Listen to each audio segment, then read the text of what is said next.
একজন মানুষ হার মানে না। সে হয়তো পরাজিত হতে পারে, কিন্তু ভেঙে পড়ে না। আপনি কি কখনো এমন সময়ের মধ্যে দিয়ে গেছেন যখন মনে হয়েছে সবাই আপনাকে শেষ বলে ধরে নিয়েছে? যখন ভাগ্য, সময় আর মানুষ সবাই আপনার বিপক্ষে? আজকের গল্প ঠিক সেই মানুষটিরই, যিনি একা, বৃদ্ধ, দরিদ্র, কিন্তু আত্মসম্মানে অটুট। আজ আমরা কথা বলবো আর্নেস্ট হেমিংওয়ের অমর সৃষ্টি the old man and the sea নিয়ে।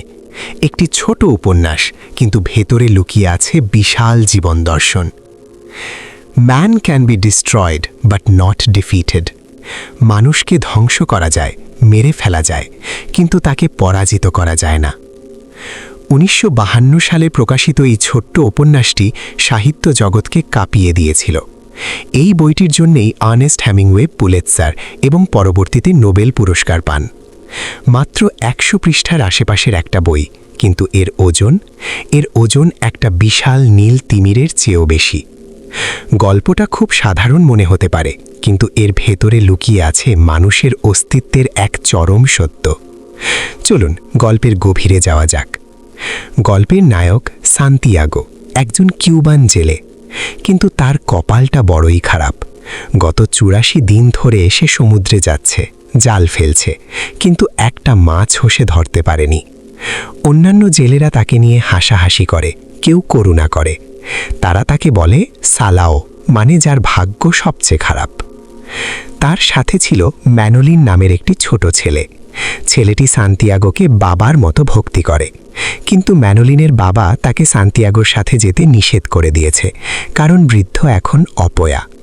ছেলেটি ডাঙ্গায় দাঁড়িয়ে থাকে, আর বৃদ্ধ সান্তিয়াগো একাই তার ছোট ডিঙি নৌকা নিয়ে প্রতিদিন সমুদ্রে হারিয়ে যায়। 85তম দিন সান্তিয়াগো ঠিক করলেন আজ তিনি তীরের কাছাকাছি থাকবেন না, তিনি যাবেন গভীর সমুদ্রে, যেখানে কেউ যায় না, টু ফার আউট। দুপুরের দিকে তার বড়শিতে টান পড়ল, সাধারণ কোনো টান নয়, যেন সমুদ্রের তলা থেকে কোনো দানব জালের রশি ধরে টানছে। সান্তিয়াগো বুঝতে পারলেন এটা সাধারণ মাছ নয়, এটা একটা বিশাল মার্লিন মাছ, লম্বায় 18 ফুটেরও বেশি, ওজনে তার নৌকার চেয়েও ভারী। শুরু হলো এক মহাকাব্যিক যুদ্ধ, মানুষ বনাম প্রকৃতি। মাছটি নৌকাটিকে টেনে নিয়ে যাচ্ছে গভীর সমুদ্রে।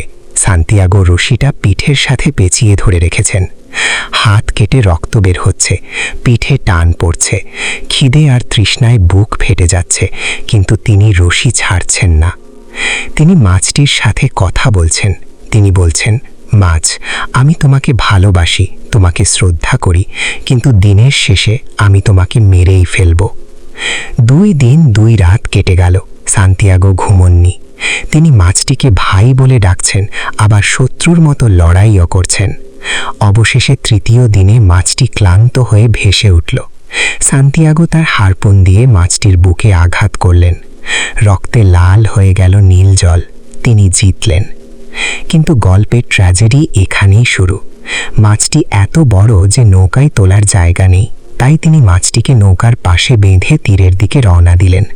কিন্তু ওই যে বললাম রক্তে সমুদ্র লাল হয়ে গিয়েছিল, সেই রক্তের গন্ধে ধেয়ে এলো সমুদ্রের জল্লাদ, হাঙরের দল। প্রথমে এলো একটি মেকো শার্ক। সান্তিয়াগো তার হারপুন দিয়ে সেটাকে মারলেন, কিন্তু হারপুনটা হারিয়ে গেল। এরপর এলো আরও হাঙর। সান্তিয়াগো তার ছুরি, বৈঠা, এমনকি নৌকার হাল দিয়ে প্রাণপণে লড়াই করলেন। তিনি চিৎকার করে বললেন, মানুষ কি এত সহজে হারে? কিন্তু প্রকৃতি বড়ই নির্মম। হাঙরেরা খুবলে খুবলে খেয়ে নিল তার কষ্টের ধন, সেই 18 ফুটের বিশাল মার্লিন মাছটিকে। যখন সান্তিয়াগো তীরে ফিরলেন তখন রাত। নৌকার পাশে বাঁধা আছে শুধু বিশাল মাছটার কঙ্কাল, সাদা হাড়, 18 ফুটের একটা কঙ্কাল, কোনো মাংস নেই। সান্তিয়াগো তার কুঁড়ে ঘরে গিয়ে গভীর ঘুমে তলিয়ে গেলেন। পরদিন সকালে পর্যটকরা অবাক হয়ে সেই বিশাল কঙ্কাল দেখল। আর ম্যানোলিন, সে বৃদ্ধের ক্ষতবিক্ষত হাত দেখে কান্নায় ভেঙে পড়ল। এখন প্রশ্ন হলো, সান্তিয়াগো কি হেরে গেলেন? তিনি তো মাছটা আনতে পারেননি, শুধু হার নিয়ে ফিরেছেন। কিন্তু হেমিংওয়ে আমাদের বোঝাচ্ছেন, জয় মানে শুধু ট্রফি নিয়ে ঘরে ফেরা নয়, জয় মানে হলো শেষ মুহূর্ত পর্যন্ত হাল না ছাড়া। সান্তিয়াগো প্রমাণ করেছেন শরীর বৃদ্ধ হতে পারে, ভাগ্য খারাপ হতে পারে, কিন্তু মনের জোর থাকলে সমুদ্রের দানবকেও হার মানানো যায়। গল্পের শেষে সান্তিয়াগো আবার স্বপ্নে দেখেন আফ্রিকার তটে সিংহরা খেলা করছেন। এই সিংহ হল তারুণ্যের প্রতীক, শক্তির প্রতীক, অর্থাৎ তিনি আবার সমুদ্রে যাবেন, তিনি থামবেন না। আমাদের জীবনেও এমন অনেক মার্লিন আসে, বড় স্বপ্ন, বড় চ্যালেঞ্জ, মাঝে মাঝে হাঙর রূপী বাধা এসে আমাদের অর্জনগুলো খেয়ে ফেলে। আমরা রিক্ত হস্তে ফিরে আসি।